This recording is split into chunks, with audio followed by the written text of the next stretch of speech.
Talv läks mitte eriti hästi, teades seda, et kui ma tegelen sõudmisega ja sisehooaja võistlusel ergomeetri peal,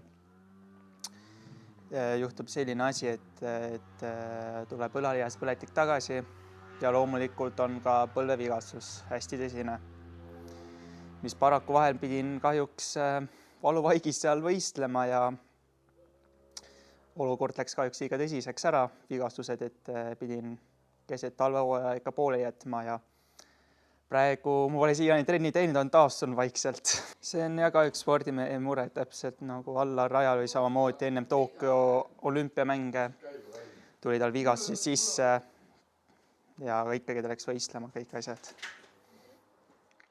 Aga sul on uus ratas? Ta päris uus ei ole, aga Sinu jaoks uus? Minu jaoks võib uus olla, jah. Et selles mõttes sõita pole veel saanud. Homme Aravete saab proovida. Loomulikult, et see on uus väljakutse. Pean õppima hästi palju.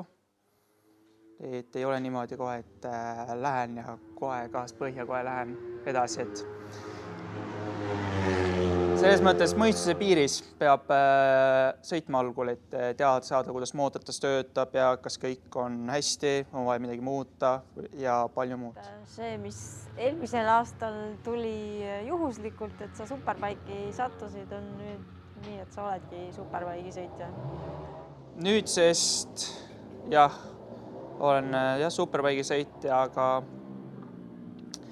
see ei tähenda loomulikult, et see tuleb lihtne aasta, tuleb õppimisaasta, tuleb pingeline loomulikult, konkurents on ka nüüd tihe. Selles mõttes, et meil on loomulikult Eemeli, meil on Hannes, nüüd on Saarma ka tulemas superbike'i ja Mihkel Osula uuesti comebacki tulnud, selles mõttes Hanno Velt ka samamoodi, et koos tegime Hannoga Hispaanias trenni. Kahjuks ma ei saanud sõita, kuna vihmane ilm oli, sõitsime koos supermotod, aga Anno ütles ka mulle, et tuleb ennast palju paremini ja ta ütles ka, et tuleb Pärnusse ja ma sõidan poodiumile või võidu nimel. Okei, nii et tuleb põnev võistlus selles klassis kindlasti. Kindlasti tuleb põnev ja väga pingeline, et ootan juba väga järgmist nädalat ja eks näis, mis pühapäeval juhtub. Praegu ma enne siin vaatasin, sul see ratas on jälle valgosadeks, et saad ikka rajale homseks. Jaa, selles mõttes mul on ainult paar asja vaja teha. Siis saab homme kaardile ära minna trenni tegema, et vähemalt saan sõita juba. Selles mõttes on äge, et ei pea juppe ootama ega midagi sellist, et vähemalt saab sõita juba. Mida esimeselt etapilt ootad?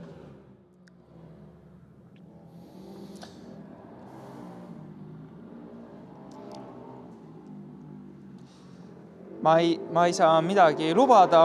Kindlasti üks eesmärk on nagu ikka poodiumile saada. Kui see õnnestu, siis loomulikult anda endast kõike maksimumi, aga mõistuse piires. Et ei lähe, kui seda öelda, väga hulluks, et ma hakkaks nüüd veel täiega panema mõistuse piires ja rahulikult.